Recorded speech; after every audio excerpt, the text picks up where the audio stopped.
Alors bonjour, je suis Marine Aubin, je suis multi-entrepreneur. Donc je suis consultante freelance à mi-temps,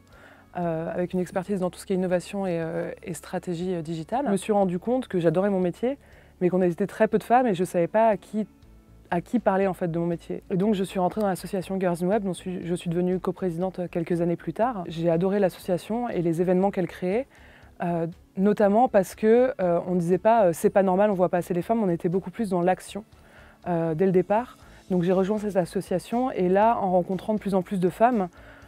et moi en évoluant dans ma carrière, en travaillant avec de plus en plus d'hommes, notamment avec de plus en plus de développeurs, parce que j'ai géré pas mal d'équipes de développeurs,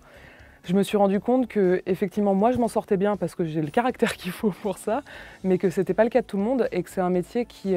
on n'a pas l'habitude en fait encore de voir des femmes. Et je pense que c'est la grosse problématique qu'on a aujourd'hui, c'est que les femmes ont souvent du mal à se projeter dans ces métiers-là parce qu'elles ne se disent pas que c'est possible pour elles. Ce qui est dommage parce qu'à la base, quand on revient sur l'origine notamment de tout ce qui est développement informatique, si vous voulez, la première développeuse était une femme, c'était Ada Lovelace. Après, on a eu des grandes femmes comme Grace Hopper ou Margaret Hamilton.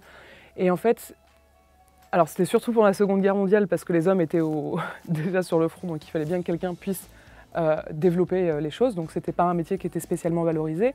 Et en fait, cette tendance s'est complètement inversée dans les années 70 parce que les premiers ordinateurs personnels, donc les PC qu'on connaît aujourd'hui tous, ont été marketés juste pour les hommes et les petits garçons comme un jeu. Et à partir de là, le marché et la présence des femmes s'est complètement inversée, c'est-à-dire où on était majoritaire, on est devenu très minoritaire, surtout dans ces métiers technologiques. Aujourd'hui, plus que jamais, on est en train de construire concrètement le monde de demain, mais un demain qui est très proche, notamment via tout ce qu'on voit avec l'intelligence artificielle, etc. C'est là où on a besoin de diversité,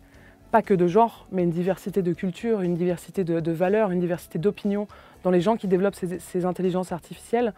parce que c'est des intelligences qui, au fur et à mesure, vont apprendre toutes seules très vite et qui vont donc forcément reprendre les valeurs de ceux qui les ont développées. Donc au final, je vais exagérer un peu, mais si on laisse que des hommes blancs de 30 ans développer les intelligences artificielles, on aura des intelligences artificielles qui vont pousser à bout les opinions et les valeurs des hommes blancs de 30 ans, ce qui serait quand même dommage dans notre monde. Pour moi, l'égalité femmes-hommes, c'est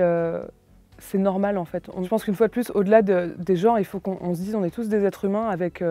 notre propre personnalité et il faut qu'on arrête d'essayer de nous faire rentrer dans des cases. C'est une vraie problématique et c'est pour ça qu'on a beaucoup de mal, une fois de plus, de se projeter, que ce soit les femmes dans les métiers techniques du digital, mais que ce soit, je ne sais pas si vous avez déjà entendu un petit garçon qui voulait faire du ballet ou qui voulait devenir coiffeur, c'est horrible, on s'en prend aussi à lui alors qu'on ne devrait pas finalement, on devrait... Moi quand je vois des gens, je vois des êtres humains avant tout et moi la première, quand je vais en entretien d'embauche, quand je vais rencontrer des prospects, des nouveaux clients, que je vais chercher des fonds pour mes associations, je ne me vois pas en tant qu'une femme avec des compétences, je me vois en tant qu'un être humain. Et pour moi, c'est ça qu'on devrait tous faire parce que plus on va